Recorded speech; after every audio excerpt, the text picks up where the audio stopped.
Well, Dame Joan Bakewell has confessed that her one-time nemesis, morality campaigner Mary Whitehouse, may be right after all.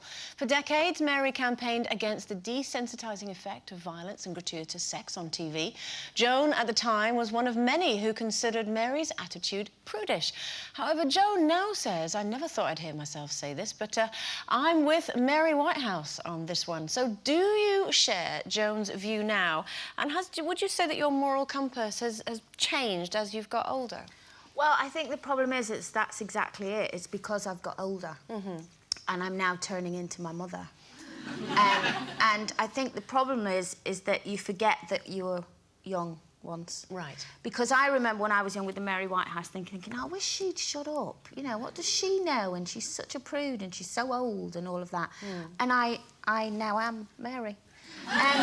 Because I have children, so of course there's much more for them to see now, you know, and everything does seem to revolve around sex and language, and there's 25 million channels to choose from, and there's the internet, and so you do become a bit, well, you're not watching that, or you shouldn't say this, you shouldn't do that. So I think it's just being a parent and getting now old. Than it used to be. Absolutely. But I still remember sometimes when I'm going to say something to the boys, I think, oh, come on, you know, they're 17 and 21. Remember when you were.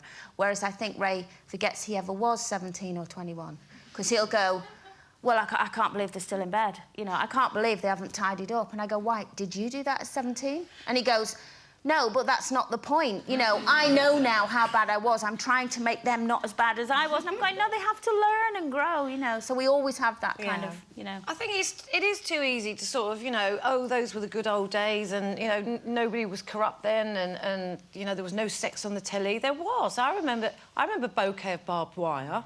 Do you know what I mean? You know, there was lots of sex on the telly then.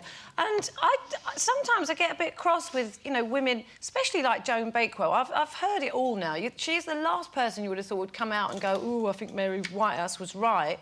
You know, people get to a certain age and suddenly they've had all their fun, and all they want to do is, like, stop everybody else having fun. You know, and, like, going around saying, oh, it's terrible, everything's got to change. It's not that bad.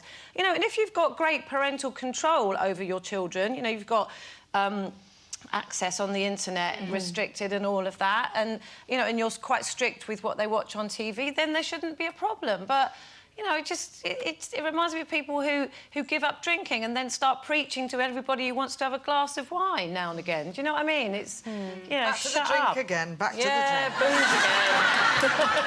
drink. But, you see, I never got allowed to watch Bouquet of Barbed Wire because it was after 9 o'clock and I was in bed. So I think... you're a bit younger than me as well. Just slightly.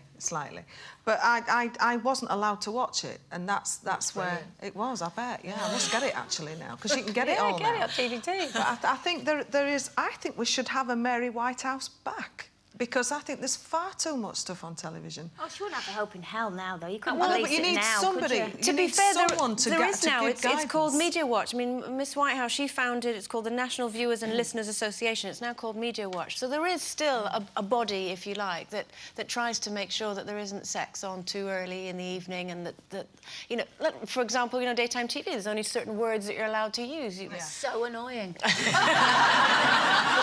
But then again, as a child, you know, you say, oh, we were all young once. We were all... Yes, we were. And outside the house, I was a completely different child to when I got home.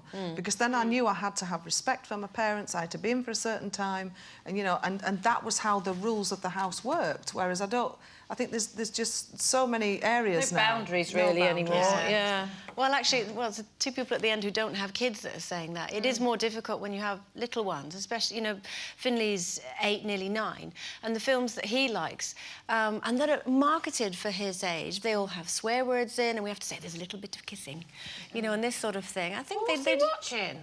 Well, just normal, you know, action-y kind of films aimed at little boys. I don't mean grown-up films at all, but there's normally some kind of teenage love story involved in there at some point, and which I think is kind of wrong. You should either make them for children or for teenagers, and I think, you know, in that way, Media Watch or whoever should clamp down on, that's one way to make sure that younger kids don't come into touch with things that they're not quite ready for. Do you know what I mean?